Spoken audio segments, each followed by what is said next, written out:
प्रणाम दोस्तों। आज हम जिस किताब के बारे में चर्चा करेंगे वो है हिंदी की मशहूर लेखिका द्वारा प्रभा खेतान द्वारा लिखी गई किताब अन्य से अनन्या है। ये किताब के बारे में चर्चा करने से पहले मैं बस इतना कहना चाहूंगा कि ये स्त्री का भाव है। ये स्त्री, इस किताब में एक स्त्री का भाव है पुरुष प्रधान समाज के प्रति। स्त्री के जीवन की संघर्ष की चर्चा है इसमें। किस प्रकार स्त्री को घर से लेके बाहर तक हर जगह संघर्ष करना पड़ता है, चाहे वो घर में रहे या कहीं काम करने जाए या व्यापार में कुछ करना चाहे, उसे हर जगह जीवन में संघर्ष का ही सामना करना पड़ता है। क्योंकि हमारा जो समाज है वो पुरुष के प्रति उसका झुकाव कुछ अधिक है। या हम कह सकते हैं कि एक ही दुनिया में दो तरह की दुनिया है, एक पुरुषों के लिए अलग है और एक महिलाओं के लिए अलग है। किताब का एक वाक्य याद आता है जब लेखिका एक तंज कसती हैं। कहती हैं कि कहने को महिलाएं घर की मालकिन होती हैं, पर मालकिन के नाम पे उनके पास क्या है? बच्चे पुरुष के, मकान पुरुष का, पैसे पुरुष के। तो स्त्री का क्या है?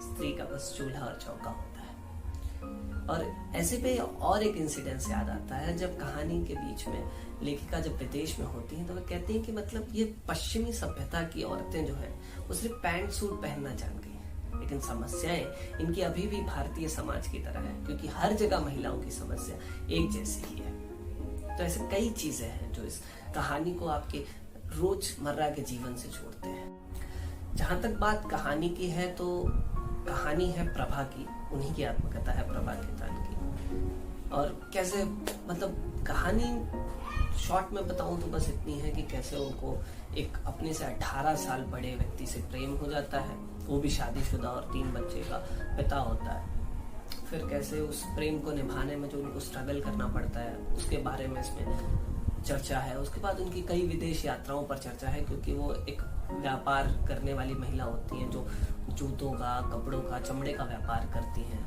उनकी कई विदेश यात्राओं पर इसमें चर्चा है, कई उनकी अनुभूतियां वहां पे जो होती हैं उस पर चर्चा। कहानी में आपको बंगाल की पूरी राजनीति के बारे में जानने मिलेगा, जो 60s, 70s, 80s, 90s तक की कहानियां हैं उसमें, क्योंकि ये कहानी सेटअप है 60s से लेके 70s, 80s, 90s तक। तो इसमें बंगाल की आपको राजनीति बहुत गहन तरीके से इसमें लेखिका ने लिखी है, जो आपको जानने को मिलेगी। साथ ही साथ मारवाड़ी समाज का स्ट्रक्चर आपको जानने मिलेगा और बहुत सारी चीजें हैं जानने के लिए। ऐसी बहुत सारे पहलू हैं जो ये किताब छूती है। ऐसा लगता है कि आपके जीवन से कहीं ना कहीं जुड़ी है। अगर आप इसको पढ़ें तो आपको लगेगा कि मतलब कहीं ना कहीं ये आपके जीवन से कहीं ना कहीं रिलेट कर जाती है।